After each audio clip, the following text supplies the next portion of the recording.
Hello বন্ধুরা, তোমাদের সুমাইয়া সবাইকে স্বাগত জানাচ্ছি আমার ডেইলি ব্লগের আরেকটি নতুন পর্বে। আশা করছি বন্ধুরা সবাই ভীষণ ভালো আছো। বন্ধুরা, আজকে তোমাদের সাথে শেয়ার করব গ্রামীণ বিয়েবাড়ির ভিডিও। আমাদের গ্রামের মানুষ তো খুব সহজ সরল, খুবই সাধারণ। শুধু আমাদের না, বাংলাদেশের সব গ্রামের মানুষের জীবনই কিন্তু খুবই সিম্পল। আর এই সিম্পল জীবনযাপনের মধ্যে একটা বিয়ে বাড়ি মানে অনেক অনেক আনন্দ। তবে বিয়ে জাঁকজমকপূর্ণভাবেই হোক কিংবা সিম্পলভাবে, সেটা কোনো বিষয় না। বিষয় হচ্ছে একটা বিয়েতে অনেকগুলো রীতিনীতি থাকে, সেইগুলো ফলো করতে হয়। সেটা কিন্তু শহর গ্রাম সবাই করে থাকে। আর আজকের এই বিয়ে বাড়ির অনুষ্ঠানে আমি কিন্তু বরকনেকে তোমাদেরকে দেখাতে পারছি না, এজন্য দুঃখিত। আসলে বরকনে কেউই ক্যামেরাতে আসতে চায়নি, তাই আমি ভিডিও এডিটিংয়ের সময় যেখানে যেখানে কনেকে দেখা গেছে সেই অংশগুলো কেটে দিয়েছি। আর বর কিন্তু রয়েছে, তবে বর বেশে নয়, সে এখানে অতিথি আপ্যায়নে ব্যস্ত রয়েছে অনেকের ভিড়ে, তো আমি তাকেও আর হাইলাইট করছি না।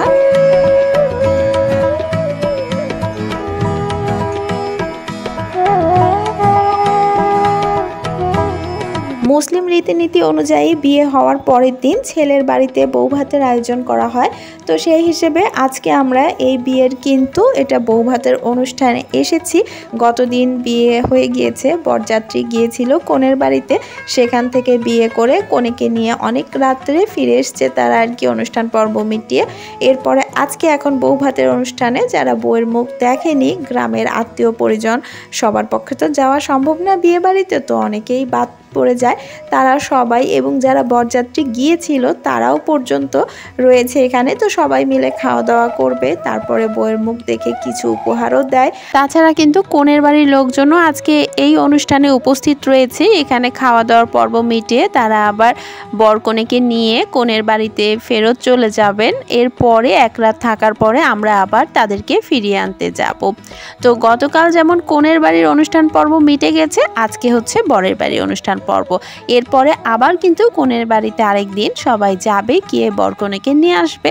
তো একদম লাগালাগি অনুষ্ঠানগুলো করা হয়েছে, কারণ মাঝখানে এক দুদিন গ্যাপ দিলে আবার সবাই ছুটি জোগাড় করে থাকতে পারে না। আজকাল তো সবাই বিভিন্ন রকম কাজে কর্মে শহরের দিকে ব্যস্ত থাকে। তবে গ্রামের বিয়ে যতই সাদামাটা হোক না কেন বন্ধুরা, খাবারের মান ছিল খুবই ভালো, আর আন্তরিকতার কিন্তু একটুও অভাব ছিল না।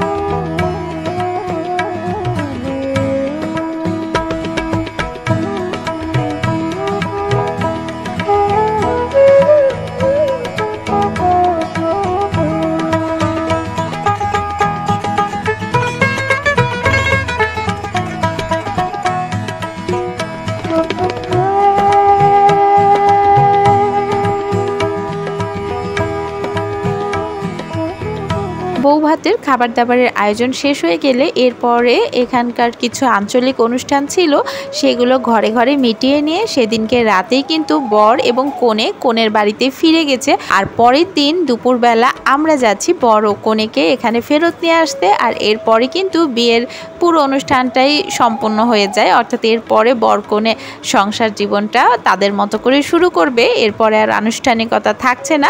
তো আজকে আমরা বর কনেকে তাদের বাসা থেকে ফিরিয়ে নিয়ে আসতে যাচ্ছি। সবচেয়ে মজা লেগেছে এই জায়গাটাই, আমাদের যাওয়া আসার বাহনটি হচ্ছে ভ্যান, আর ভ্যানে করে গ্রামের ভিতর দিয়ে যাওয়া আসা করতে আমাদের কিন্তু খুব মজা লাগছিল। আমরা কনের বাড়িতে পৌঁছে গেছি।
কনের বাড়িতে জমিয়ে দুপুরের খাবারের পরে আমি আমার মেয়েকে নিয়ে এবং সাথে আরও কয়েকজন পরিচিতদেরকে নিয়ে ঘুরতে বেরিয়েছি কনেদের গ্রামটা।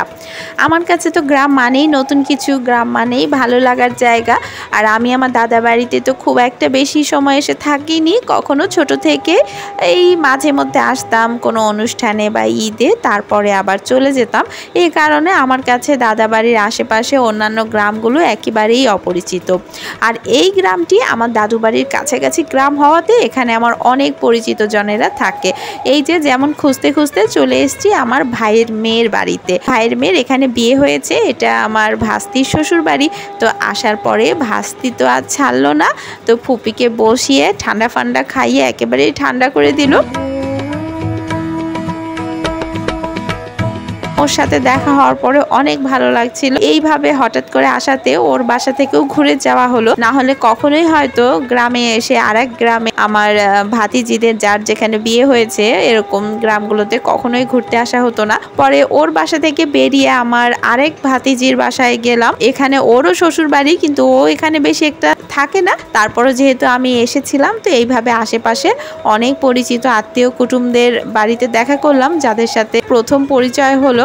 তো এরপরে অনেকটা সময় কাটানো আমাদের হয়ে গেল। তো আমরা তখন চলে গেলাম আবার বিয়ে বাড়িতে। গিয়ে দেখি কোনে রেডি হলো কিনা। এবার তো ফিরতে হবে, অনেকটা বেলা গড়িয়ে গেছে। আমি আর আমার মেয়ে একাই এসেছি বরযাত্রীদের ফ্যামিলির সাথে, আমাদের বাসার অন্য কেউ আসেনি। এজন্য আমার আব্বু আম্মু বারবার আমাকে কল করছিল, আর আরিশার বাবাও আসতে পারেনি সেই দিন। এই কারণে সবাই একটু টেনশন করছিল যে সন্ধ্যা হওয়ার আগে চলে এসো। গ্রামের রাস্তাঘাট আবার একটু সন্ধ্যা পড়ে গেলেই অন্ধকার হয়ে যায়। আমরা যেহেতু এখানে একটু নতুন ভাবেই চলাফেরা করি, মানে অনভ্যস্ত পথ আমাদের জন্য, এই কারণে আর কি বাসায় টেনশন করছিল। তো কোনের বাড়িতে এসে দেখি প্রায় সবার খাওয়া হয়ে গেছে এবং কোনেও প্রায় রেডি, এখন বের হতে হবে।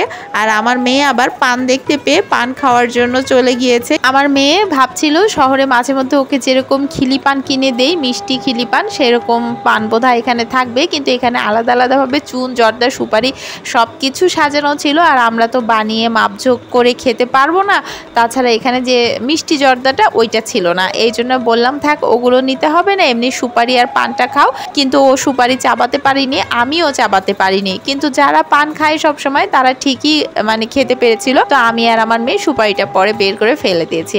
আর আগে কি হতো বলো তো, করোনার আগে মা মেয়ে মাঝে মধ্যেই দোকানে গিয়ে মিষ্টি পান খেতাম, কিন্তু ওই যে করোনার পর থেকে না এখন ভয় ধরে গেছে, বাইরে গিয়ে পান সুপারি খাওয়ার অভ্যাসটাও তখন থেকে ছেড়ে গিয়েছে একেবারে। শুধু পান সুপারি না, এখন তো ফুচকা বা বাইরের আইসক্রিম যেগুলো খোলা কুলফি বিক্রি হয়, এখন অনেক কিছুই হিসাব করে আমরা আর কি খাই। তো যাই হোক, পান টান খেয়ে বিয়ে বাড়ি থেকে একেবারে বেরিয়ে এসেছি। বেরিয়ে যাওয়ার পথে আমার আরেকজন আত্মীয়র বাড়ি রয়েছে, তো সেখানেও একটু আমরা দেখা করছিলাম। তারপরে সেখান থেকে বের হয়ে সোজা আর কি বাড়ির উদ্দেশ্যে রওনা হয়ে যাব। তো এই বাড়িটায় এসে দেখতে পাচ্ছি অনেক কিছু পোষা প্রাণী রয়েছে, হাঁস, মুরগি, গরু। আর সব থেকে ভালো লেগেছে এই যে গোয়াল ঘরের পেছন সাইডটা এত সুন্দর ওপেন। আমি যদি এই বাড়িতে থাকতাম তাহলে আমার এই জায়গাটা আমি কিচেন বানিয়ে ফেলতাম, যে এখানে যদি কিচেন বানানো যেত আর রান্না করতে করতে এরকম সবুজ দৃশ্যপট দেখতে কত ভালো লাগতো।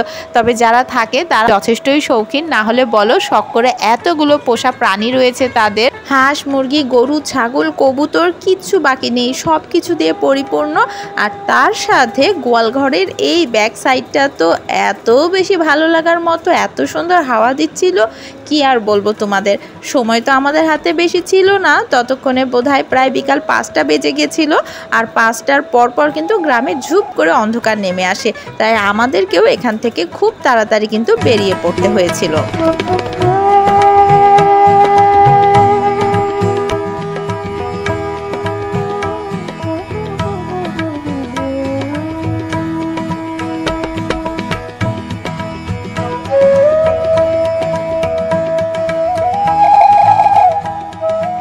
বিয়ে বাড়ি থেকে তো অনেক আগেই বেরিয়ে পড়েছিলাম আমরা। তারপরে তো এই গ্রামে আশেপাশে মাঠ ঘাট বন জঙ্গল সবকিছু বেড়ানো হয়ে গেছে, এখন আর কিচ্ছু বাকি নেই, এখন আমাদেরকে ফিরতে হবে। তবে বিয়ে বাড়ির মনে হয় কিছু আনুষ্ঠানিকতা এখনো বাকি রয়েছে, মানে বরকনে এখনো বেরিয়ে আসেনি। তবে তাদের সাথে যেহেতু গাড়ি রয়েছে তাদের অন্ধকার হলেও খুব একটা সমস্যা হবে না। আমি আর আমার মেয়ে আমাদের পছন্দের বাহন ভ্যানেই রওনা হয়ে গেলাম। এমনিতেও আমরা গ্রামে আসলে ভ্যানে ওঠার জন্য অজুহাত খুঁজতেই থাকি। এরকম পরন্ত বিকেলে অনেকদিন পর গ্রামের মধ্যে দিয়ে মানে ঘুরে ঘুরে বাড়ি যাচ্ছিলাম, তো অনেক ভালো লাগছিল, আমার মেয়েরও ভালো লাগছিল। মানে কি বলবো, একটা কমপ্লিট রিফ্রেশমেন্ট। যেহেতু আমরা এই পরিবেশটাতে একেবারেই অভ্যস্ত নই, তাই হঠাৎ করে কিন্তু অনেক বেশি ভালো লাগা কাজ করছিল।